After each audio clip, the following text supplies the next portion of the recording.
Our second lesson this morning is from the Old Testament book of 2 Kings. It is part of a long cycle of stories that start first with the prophet Elijah and then move to his successor Elisha. In this story we will hear of one with leprosy, and a modern experience with leprosy has colored people's understanding of these stories, but in the Bible, leprosy is not the modern disease, Hansen's disease, that some of you may be familiar with, where there were leper colonies and that sort of thing. That disease apparently never existed in the ancient Middle East. Leprosy was a catch-all term that the biblical writers and people of that day used simply to describe any sort of skin disease that discolored or manifested itself on the skin, anything from a fungus to ringworm, anything of that nature. So that's what's being talked about here in the story that we hear now. And so listen now for what the Spirit would say to us through these words.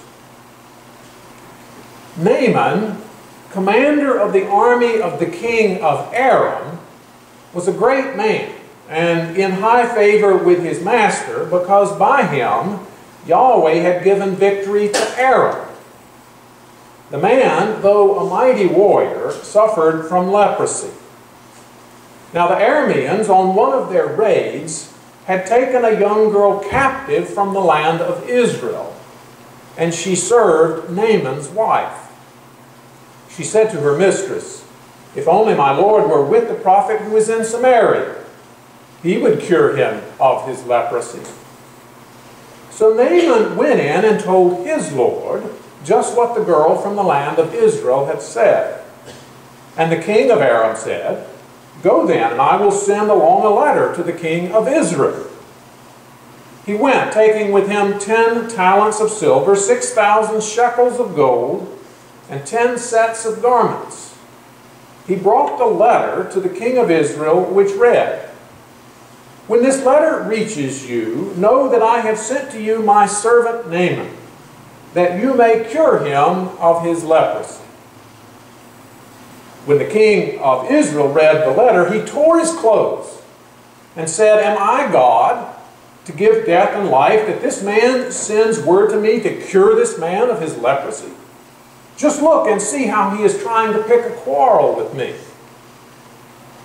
But when Elisha, the man of God, heard that the king of Israel had torn his clothes, he sent a message to the king.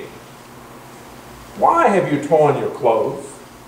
Let him come to me, that he may learn that there is a prophet in Israel." So Naaman came with his horses and chariots and halted at the entrance of Elisha's house. Elisha sent a messenger to him, saying, "Go, wash in the Jordan 7 times, and your flesh shall be restored, and you shall be made clean." But Naaman became angry and went away, saying, "I thought that for me he would surely come out and stand and call on the name of Yahweh his God, and wave his hand over the spot, and cure the leprosy. Are not the Abana and the Pharpar, the rivers of Damascus, better than all the waters of Israel? Could I not wash in them and be clean?" He turned and went away in a rage. But his servants approached him and said to him, "Father, if the prophet had commanded you to do something difficult, would you not have done it? How much more when all he said to you was, 'Wash and be clean'?" So he went down and immersed himself 7 times in the Jordan, according to the word of the man of God. His flesh was restored like the flesh of a young bull, and he was clean. The word of the Lord. Thanks be to God. I've always loved the 4th of July. I remember as a young boy, we would go and spend the day at the lake. We would spend it swimming and water skiing, and then late in the day we would make a 30-minute boat ride up to a place where there was a big fireworks display there on the water. And And I remember later in life going to downtown Charlotte to see the big fireworks display there, shot off of one of the tall buildings, and coordinated with one of the local radio stations so that wherever you were, you could watch the fireworks and listen to the soundtrack at the same time. Now, of course, the grand finale was always the 1812 Overture.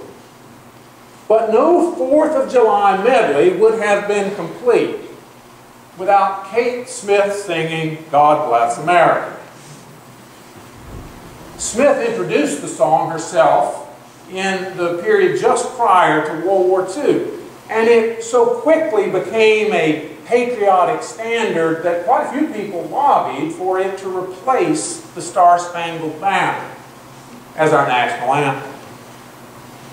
Now, Kate Smith's been dead for decades, but still an awful lot of people associate her with that song.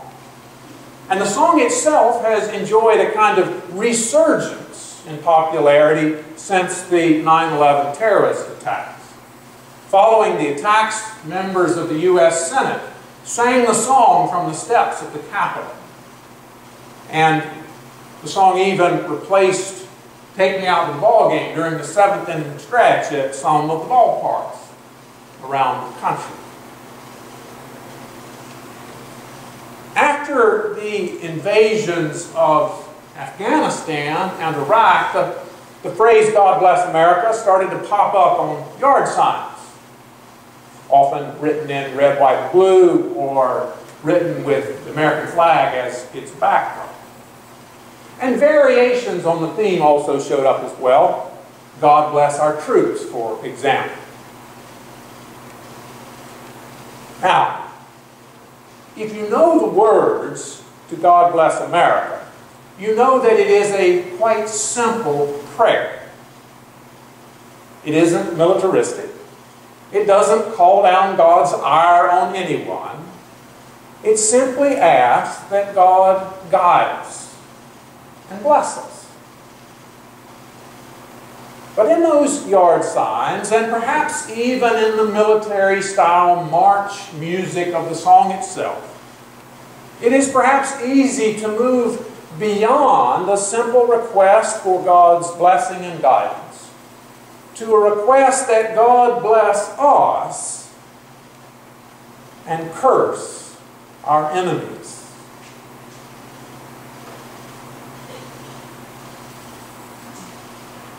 But does that mean God is our God, not someone else's? Surely God is for the good and against the evil, but does that mean we are always in the right? Does God wear red, white, and blue? Does God belong to one nation and not to another? Actually, that's exactly what the people of the ancient world thought.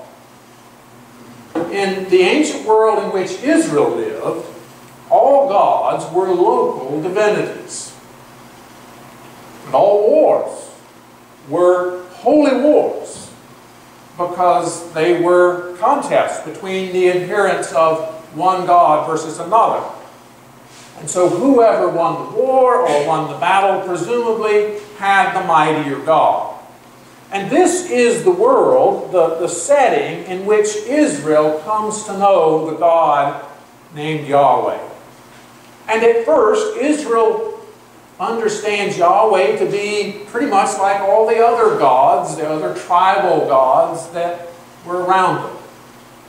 Yahweh was for Israel and against her enemies. And there are plenty of stories in the Bible that cast God precisely this way. But as Israel comes to know this Yahweh better, this image of a tribal God begins to break down.